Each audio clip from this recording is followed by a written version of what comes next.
Bismillahirrahmanirrahim.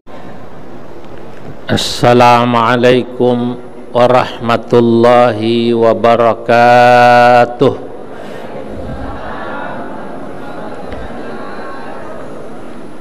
Alhamdulillahilladzi amarana bil ittihad wal i'tisam ala hablillahil matin.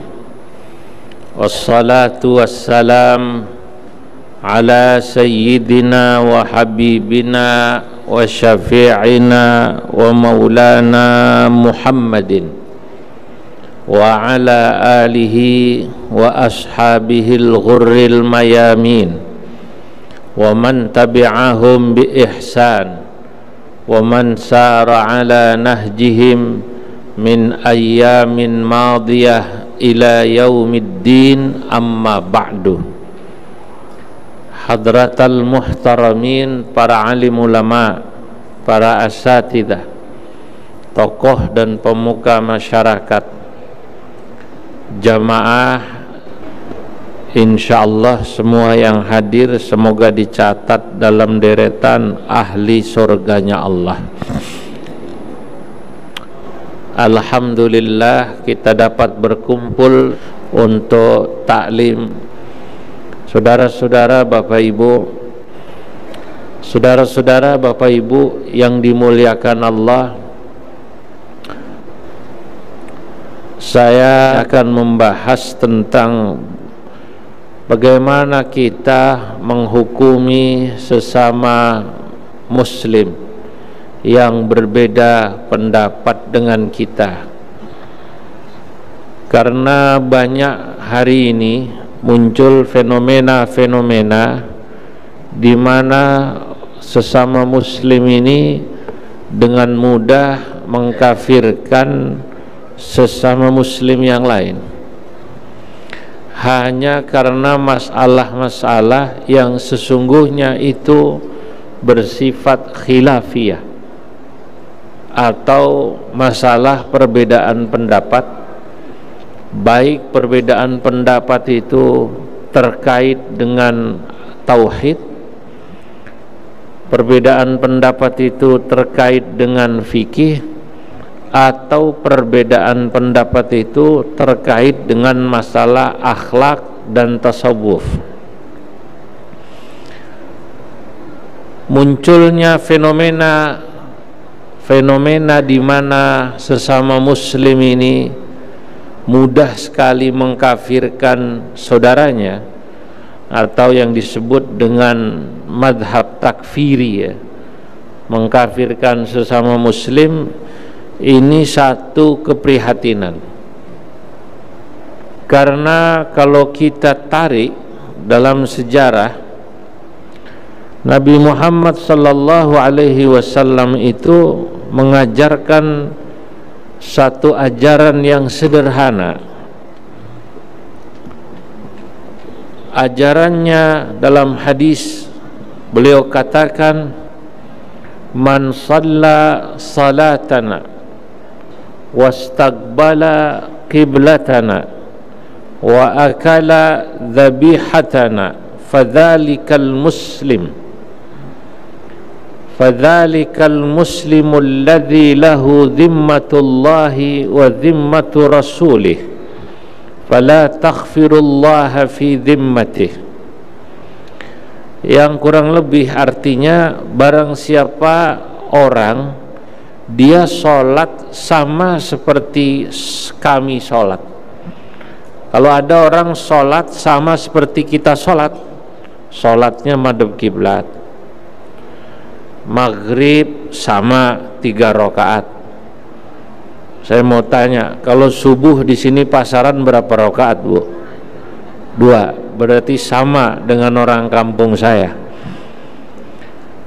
Sholatnya sama 2 rakaat, madhabnya sama ke kiblat. Wa akala dhabihatana, makan makanan sembelihan kita. Kalau ada perbedaan, biasanya perbedaannya tipis. Paling kalau subuh ada orang yang sholat pakai kunut, ada yang tidak pakai kunut. Betul ya Bu ya? Nah, itu perbedaan yang tidak boleh menyebabkan kita menyebut dia bukan muslim. Fadzalikal muslim. Nah, ini yang perlu saya garis bawahi di sini.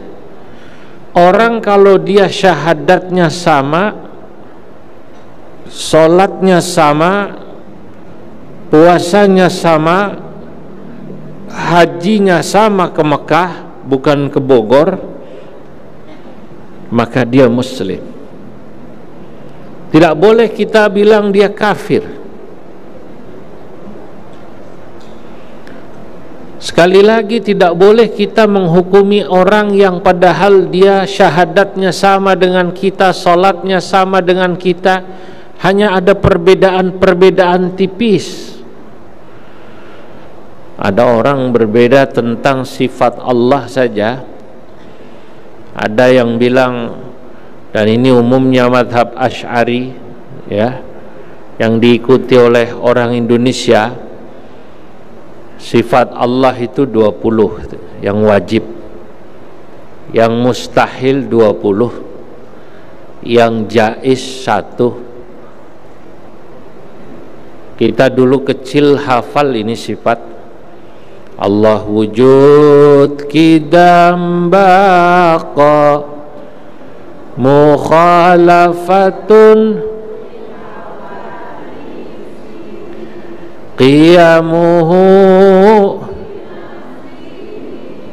wahdaniyat qudrat iradat ilmu hayat sama' basar kalam qadiran muridan aliman yan sami'an basiran mutakallima. Ini sifat Allah.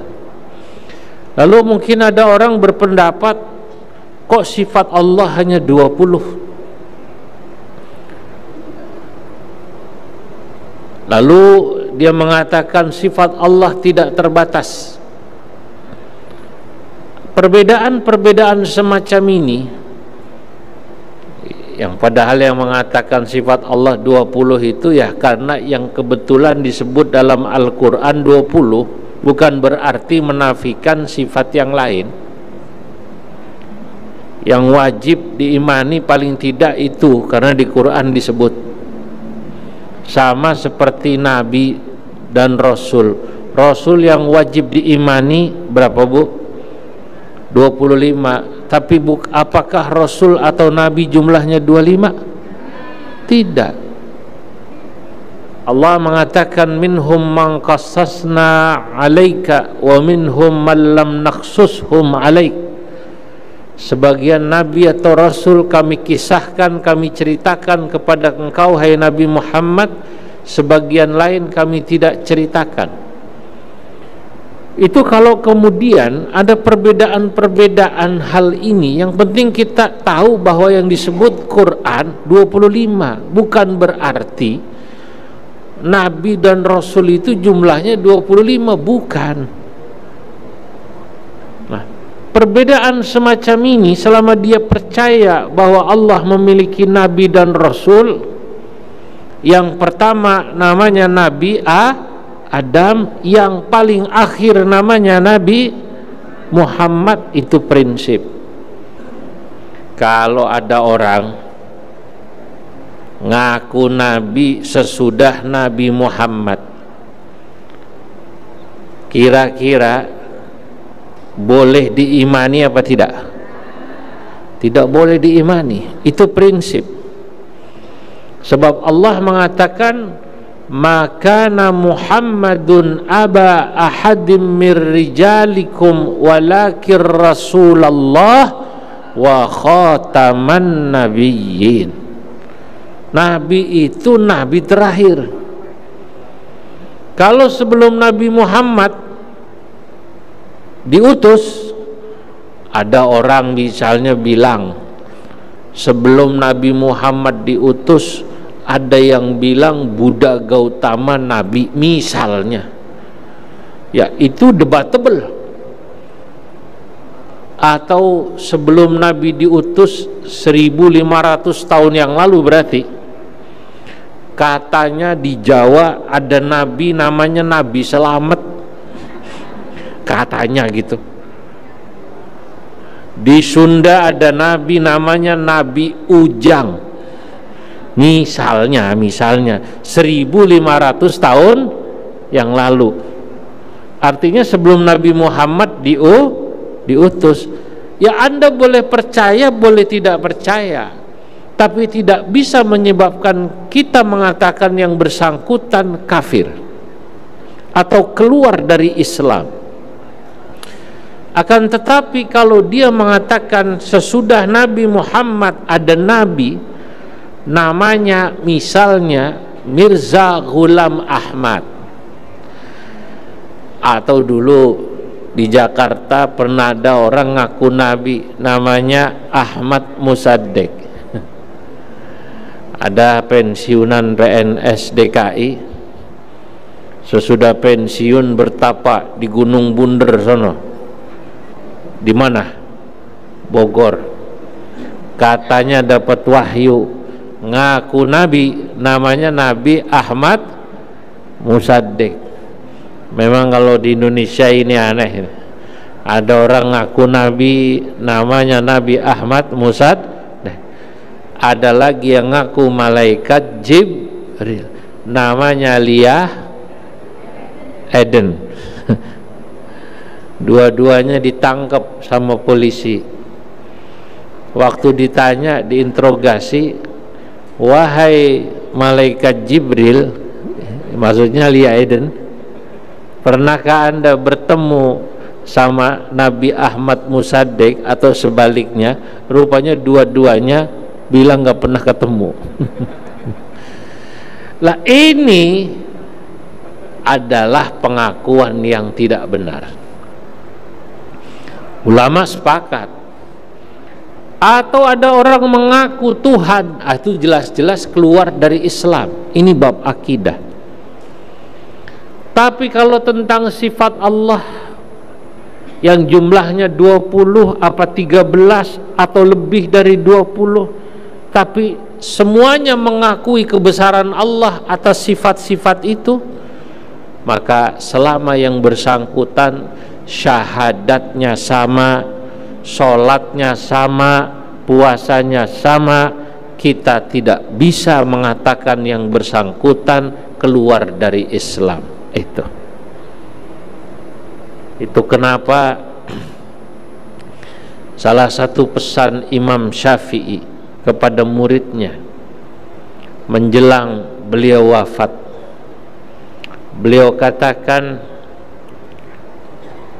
Ishhadu, saksikan oleh kalian, anni la ukaffiru ahadan min ahlil kiblah, saya tidak akan pernah mengkafirkan sesama muslim selama yang bersangkutan min ahlil kiblah, menghadap kiblat yang sama, maksudnya sholatnya sama dengan kita. Kalau yang bersangkutan melakukan dosa, melakukan maksiat, Bapak Ibu, kemaksiatan seseorang, dosa seseorang, walaupun ka'amthalil jibal, dosanya katakanlah sebesar gunung saking banyaknya, tidak menyebabkan yang bersangkutan keluar dari Islam. Ada orang tukang mabok, ada orang suka ninggalin sholat. Apakah karena yang bersangkutan minum khamr atau suka ninggalin sholat boleh kita bilang dia kafir? Boleh apa tidak? Tidak. Kita hanya boleh mengatakan dia melakukan dosa, itu saja. Apakah boleh kita mengatakan orang yang ahli maksiat, yang melakukan dosa pasti masuk neraka? Boleh apa tidak? Tidak tahu juga, karena boleh jadi yang bersangkutan kemudian tobat, atau yang bersangkutan diampuni dosanya oleh Allah Subhanahu wa ta'ala. Ini prinsip, inilah prinsip tauhid yang diajarkan oleh orang-orang saleh, orang-orang tua kita, ulama-ulama kita, agar kita tidak mudah mengkafirkan sesama muslim, apalagi hanya karena perbedaan pendapat fikih. Dalam bab dosa saja tadi, atau bab tauhid yang masalah sifat, kita tidak boleh mengkafirkan, apalagi masalah fikih. Ada orang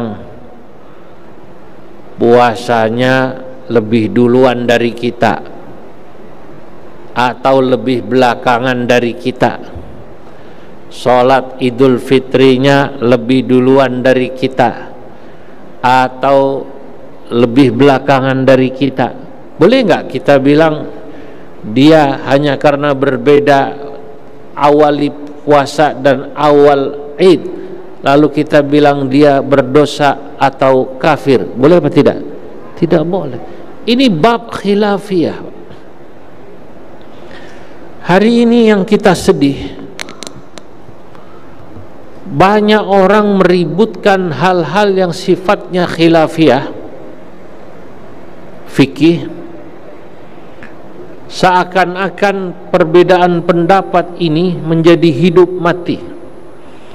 Min a'zami wajibatid din, termasuk bagian dari agama yang paling agung yang harus diperjuangkan habis-habisan. Kalau perlu dia musuhan sama orang. Saudara, bagi orang yang sudah tahu perbedaan pendapat fikih itu sebenarnya itu dalam rangka membawa rahmat dan kemudahan bagi umat Islam. Dulu ada seorang ulama bernama Imam Asy-Syaukani. Beliau membuat satu pertanyaan, lalu pertanyaan itu dijawab sendiri. Kata beliau begini dalam kitabnya Irsyadul Fuhul, fa in qila, kalau ada orang bertanya, lima lam yaj'alillahu fi syari'ati adillatan qati'atan,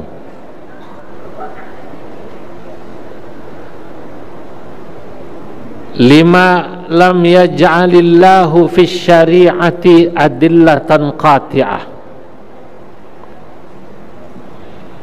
kenapa kok Allah Subhanahu wa ta'ala tidak menjadikan dalam syariat ini dalil-dalilnya qat'i semua, sehingga tidak perlu ada perbedaan pendapat? Kenapa kok ada subuh pakai kunut, ada yang tidak pakai kunut, ada yang wiridannya keras, ada yang wiridannya pelan? Kenapa kok ada perbedaan begitu? Ada yang sentuhan suami istri bilang batal, ada yang bilang sentuhan suami istri tidak batal. Ada begitu ya? Ada yang mengatakan, misalnya tadi, menentukan awal Ramadan cukup pakai hisab, pakai apa namanya? Hitungan, tidak perlu pakai ru'yah. Kenapa tidak dibikin semua pendapat itu satu? Karena dalilnya qat'i, sudah pasti semua. Jadi saya tidak bingung, Pak. Ini ada yang sholat tahiyat diem telunjuknya, ada yang tahiyatnya goyang-goyang, ada ya. Kenapa harus beda-beda? Imam Asy-Syaukani menjawab, wa dzalika tausi'atun lil mukallafin. Allah menjadikan perbedaan pendapat ini dalam rangka memberikan keluasan pilihan bagi mukallaf, bagi kaum muslimin. Justru banyak pilihan itu enak, Bu. Saya mau tanya Bapak Ibu, ada orang makan nggak suka ikan? Ada ya? Kalau ditanya kenapa? Amis. Ada orang Sulawesi, Sulawesi, orang Sulawesi sama ikan suka ya? Makan ikan suka. Lalu kemudian dikasih makan di Arab sana, kadang-kadang ayam terus, daging. Aduh, coba kalau ada ikan. Begitu dikasih ikan, padahal teri ikannya. Ikannya cuma apa namanya? Ikan teri, dia suka. Lah, banyak pilihan itu ternyata membuat orang nikmat. Banyak pendapat, selama itu bukan hal-hal yang prinsip, itu pilihan, kecuali yang prinsip. Rukun Islam itu prinsip, sholat 5 waktu itu prinsip, jumlah rakaatnya prinsip. Tapi kalau kemudian tadi saya katakan kunut tidak kunut, tahiyatnya diam atau goyang, wiridannya keras atau pelan, itu tidak prinsip, itu khilafiyah yang Anda boleh setuju, boleh tidak. Termasuk di masjid, ada yang sebelum waktu sholat pakai tadarusan dulu, pakai sholawatan dulu. Ada yang bilang tidak boleh, gak usah pakai sholawat semacam itu. Di masjid itu hanya boleh adzan, qomat, yang lain tidak boleh pakai speaker. Sementara di kampung orang Sunda kalau nunggu sholat atau pengajian biasanya sholawatan. Aduh Gusti abdi sanes ahli surga, ilahi lastulil firdausi ahla wala aqwalan naril jahimi fahabli taubatan waghfir dhunubi fa innaka ghafirudz dzambil azimi. Nah, ada masjid yang tidak pakai itu. Di Jawa sholawatannya Jawa, mungkin di Sulawesi ada juga sebelum sholat baca sholawat itu ya. Nah, khilafiyah semacam ini jangan pernah membuat kita menganggap orang yang berbeda dengan kita lalu keluar dari Islam. La samahallah, jangan sampai, Allah tidak menghendaki ini, insyaallah. Ma'adzallah, na'udzubillah min dzalik. Jangan. Ini prinsip, Bu. Karena masing-masing memiliki dalil. Orang yang tahiyatnya diam, dia punya dalil. Dalilnya dia yakini benar. Orang yang tahiyatnya goyang, dia punya dalil, dia meyakini benar.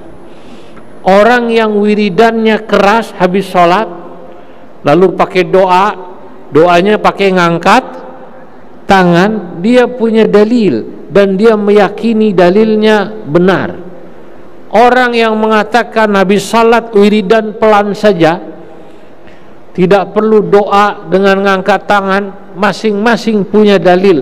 Tapi jangan pernah mengatakan sesama muslim yang berbeda pendapat dengan dirinya dia anggap musuh, apalagi keluar dari Islam. Na'udzubillah min, ini prinsip. Nah, hari ini ada fenomena orang kalau sudah berbeda pendapat seakan-akan orang yang berbeda dengan dirinya musuh, tidak mau memandang mereka dengan pandangan rahmah, dengan pandangan kasih sayang, padahal sama-sama sholat. Ini ada cerita Pak, tapi rahasia ya Bu, jangan ngomong-ngomong.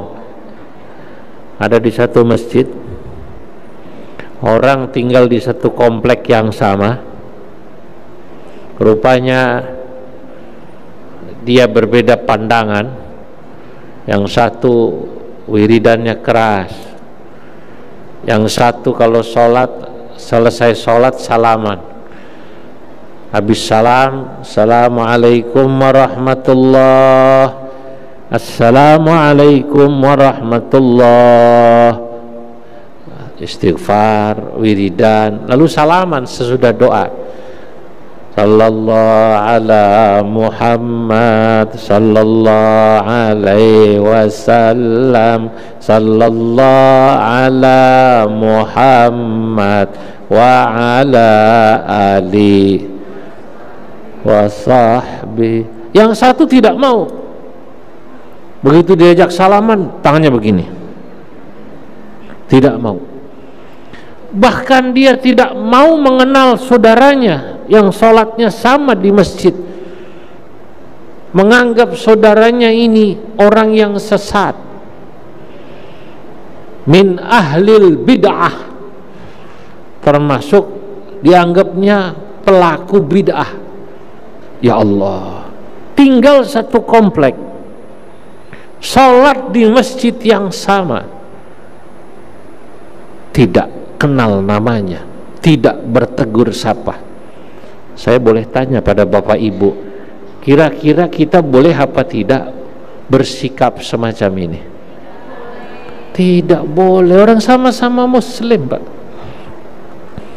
Kalau dianggap ini guru, ustadz yang ceramah, pidato bukan dari golongannya, dia tidak mau ngaji. Bukan ustadz saya itu. Tidak boleh.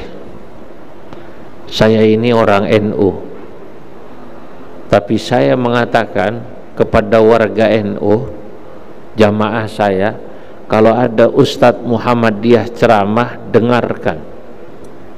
Ustadz dari manapun, dengarkan, selama yang keluar adalah ajaran-ajaran yang baik dari Al-Quran dan hadis. Betul? Ini ada orang mengajarkan pada muridnya seakan-akan ajaran yang baik hanya dari kelompoknya. Lah ini bahaya Pak. Ini sebenarnya saya melihatnya fenomena tidak toleran, atau orang sekarang menyebutnya intoleransi level awal Pak. Menganggap orang lain sebagai ahli bid'ah itu adalah intoleran atau tidak toleran level awal. Nanti lama-lama dia bisa sampai pada level menganggap orang yang berbeda dengan dirinya, padahal sholat sama, kiblatnya, rakaatnya sama, tadinya awalnya bukan kelompoknya atau ahli bid'ah, lama-lama pada level dia keluar dari Islam, atau bahkan sampai pada level menghalalkan darahnya. Ini yang bahaya. Saudara, saya pernah ke Mesir, seingat saya tahun 2018. Waktu itu beberapa saat saya sebelum ke Mesir, ada peristiwa di satu masjid di Sinai Utara orang sedang sholat Jumat dilempar bom molotov oleh sekelompok orang bersenjata. Yang melempar bom molotov dengan senjata itu melemparnya pakai takbir, Allahu Akbar. Orang yang sedang mendengarkan khutbah Jumat di masjid itu bubar kaget. Begitu keluar ditembaki saudara-saudara, dor. Singkat cerita meninggal 200 orang. Yang melempar bom molotov, yang menembakinya Islam, wong pakai takbir. Yang ditembaki, yang dibunuhnya itu 200 orang, Islam apa bukan? Islam. Wong lagi sholat Jumat.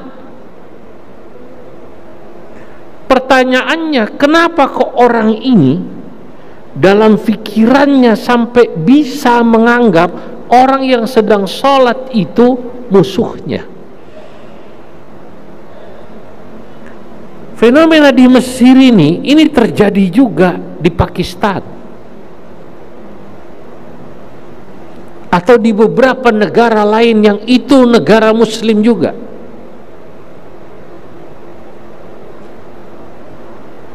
Ibu bisa bayangin coba, orang lagi ngaji seperti ini, ya Allah, ingin dapat pahala. Ya Bu ya, duduknya juga nikmat, nyender selonjor. Alhamdulillah, nikmat nggak Bu? Loh, ngaji itu nggak nyender aja enak, apalagi nyender. Nggak dapat selonjoran aja enak, apalagi selonjor. Loh, tiba-tiba ini kok hanya karena berbeda paham dianggapnya ahli bid'ah atau dianggapnya dia musuh politik, karena berbeda pandangan politik halal darahnya. Ini bahaya. Kenapa orang bisa membunuh saudaranya semacam ini? Bahkan itu dilakukannya di masjid, kadang-kadang pakai bom bunuh diri. Seperti Imam Al-Buti, seorang ulama besar dari Syria, sedang ngaji tafsir di masjid di Syria, ada orang meletakkan bom bunuh diri di situ. Masya Allah, tega-teganya. Ya, karena orang yang melakukan ini, termasuk yang tadi melempar bom molotov, menembaki sesama Muslim di Mesir tadi, sehingga kemudian meninggal orang kurang lebih 200. Dia sudah didoktrin dalam pikirannya, orang yang berbeda pendapat dengan dirinya walaupun sama-sama Muslim, karena beda pendapat dia anggap kafir, dia anggap berdosa besar atau bahkan ahli bid'ah dan halal darahnya. Saya mau tanya, kira-kira guru yang mengajarkan semacam ini kepada saudara-saudara kita tadi yang melakukan pemboman, pembunuhan pada saudaranya, bahaya apa tidak? Bahaya apa tidak? Nah ini maka kewajiban pengurus masjid. Pengurus masjid itu harus betul-betul men-track, dicek selama ini pidatonya, ngajarnya semacam apa. Kalau yang bersangkutan isi ceramahnya, narasinya narasi kebencian, narasinya narasi permusuhan kepada sesama Muslim, maka menurut saya semua pengurus masjid dimanapun, termasuk majelis taklim, punya tanggung jawab moral untuk menghentikan ustadz penceramah semacam itu. Setuju? Setuju? Kenapa? Ini berbahaya bukan saja buat umat Islam, termasuk berbahaya buat eksistensi NKRI, Negara Kesatuan Republik Indonesia. Nggak bisa dia bilang, wow ini kan hak saya Pak menyampaikan faham agama. Ini dulu, tidak ada agama itu mengajarkan kita membunuh orang. tanpa sebab yang jelas-jelas diperbolehkan, apalagi masih hanya karena perbedaan pendapat khilafiyah bab fikih, bab tauhid saja masih harus kita perdebatkan. Katakan jelas-jelas beda agama sudah kafir, murtad. Saya mau tanya, apakah Islam mengajarkan kita membunuh orang yang berbeda agama? Tidak. Apakah Islam mengajarkan kita membunuh orang yang ahli maksiat? Tidak. Ya Allah, Nabi Muhammad itu adalah Nabi dan Rasul yang mengajarkan kepada kita agar kita memandang sesama manusia, memandang umat, yanzurunal ummata bi'ainir rahmah. Hendaknya kita memandang umat dengan pandangan kasih sayang. Kalau kita melihat orang kafir, non muslim, mestinya kita kasihan. Ya Allah, alhamdulillah kau berikan pada saya taufik dan hidayah. Saya lebih dulu dapat taufik dan hidayah. Saudara saya itu hari ini masih non muslim, tapi engkau maha pemberi hidayah. Saya hanya mendoakan semoga yang bersangkutan kau beri hidayah. Kan begitu Bu ya. Kalau kita melihat orang sekarang ini ahli maksiat, bukan kemudian kita doakan supaya maaf cepat mati. Justru kita doakan semoga yang bersangkutan dapat hidayah. Ini menyikapi khilafiyah. Jadi akidah kita begitu. Dan inilah akidah ahlus sunnah wal jamaah yang saya harus jelaskan. Akidah ahlus sunnah wal jamaah, akidah yang diajarkan oleh salafus salih. Bagaimana kita memandang orang kafir, bagaimana kita memandang sesama muslim. Tidak ada satu pandangan yang mengajarkan kita memusuhi manusia, apalagi membunuhnya. Termasuk menyikapi khilafiyah dalam masalah tasawuf. Tasawuf itu satu amalan-amalan yang kaitannya dengan akhlak atau treatment wiridan ibadah-ibadah tertentu. Bapak Ibu, ada orang yang sehari mewajibkan dirinya dalam tanda kutip, bukan mewajibkan itu Allah yang mewajibkan, bukan, tapi mewajibkan dirinya dalam tanda kutip. Paham ya Bu ya? Maksudnya dia, saya sehari harus baca la ilaha illallah 1000 misalnya. Saya sehari harus baca sholawat 1000. Boleh nggak kira-kira? Boleh. Bukan berarti kalau dia tidak baca sholawat 1000 dosa, bukan. Bukan berarti kalau dia tidak baca la ilaha illallah 1000 dosa, bukan. Tapi dia seperti mewajibkan dirinya baca sholawat 1000, baca la ilaha illallah 1000. Termasuk ibu seperti bukan mewajibkan. Kita tahu kalau puasa Senin Kemis hukumnya apa? Sunnah. Tapi ibu seperti mewajibkan, seperti.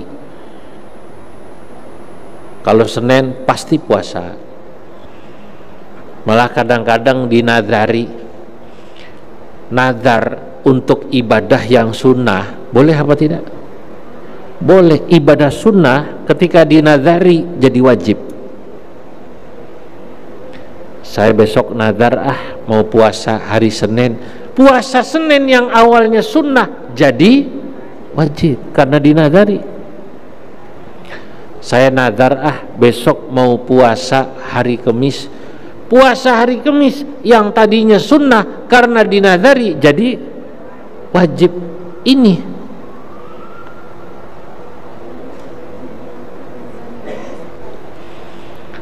Begitu juga kalau kita melihat ada orang yang melakukan satu amalan-amalan yang biasanya dilakukan oleh orang yang ingin menambah amalan dari yang diwajibkan.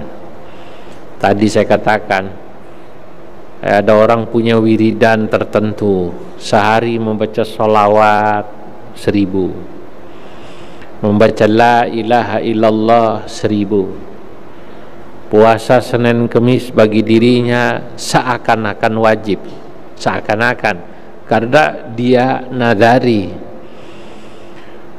Sesuatu yang sunnah kalau dinadari hukumnya menjadi wajib. Tapi kalau sesuatu yang wajib tidak boleh dinadari, karena memang sudah wajib. Ibu tidak boleh, saya nadar, mau apa? Sholat isya.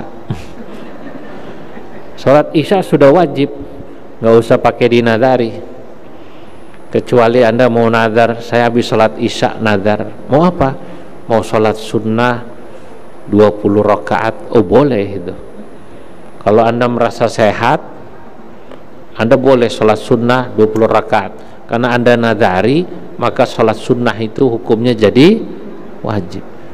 Ya. Kalau amalan-amalan semacam ini termasuk sedekah. Saya nadar, Pak, kalau hari Jumat saya mau memberi Jumat barokah. Kalau ada rizki, setiap hari Jumat saya mau memberi makanan. Di beberapa masjid suka ada yang ngasih makanan, nasi. Yang semacam ini tak bisa dimusuhi selama dia melakukan amalan-amalan dan itu bagus.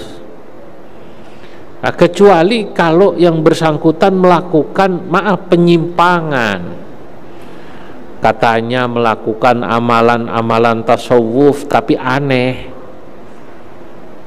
Misalnya aneh itu apa? Dia katanya belajar tasawuf tapi berhenti mengerjakan yang wajib, nggak sholat lagi. Waktu ditanya, "Lu kenapa kamu nggak sholat?" Guru saya lain. "Lu kok lain?" Saya jelaskan juga percuma, Anda tidak paham. Ilmu Anda belum nyampe. Bahaya ini. Yang orang semacam ini jangan dimusuhi, tapi beri dia nasihat.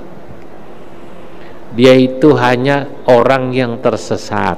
Orang yang keliru. Kalau ada orang tersesat, jangan dimarahi, tapi beritahu jalan yang benar. Kayak ada orang mau ke Bogor tapi sampai Priok, jangan dimaki-maki dia. "Kau bodoh ya, Bogor kok ke Priok?" Jangan, "Pak, ini Bogor." "Bukan, Pak, yang namanya Bogor ke sana, adanya di selatan." Begitulah. Nah, intinya kita tidak boleh karena perbedaan pendapat atau melihat orang yang melakukan kekeliruan atau dosa langsung kita mengatakan yang bersangkutan kafir atau keluar dari Islam. Na'udzubillah min dzalik. Tapi kita punya kewajiban dalam Islam, wa tawasau bil haqqi wa tawasau bis sabri. Kita punya kewajiban memberi nasihat, mengingatkan sesama muslim. Semoga bermanfaat. Mohon maaf atas segala kekurangan. Wallahul muwaffiq ila aqwamit thariq. Wassalamualaikum warahmatullahi wabarakatuh.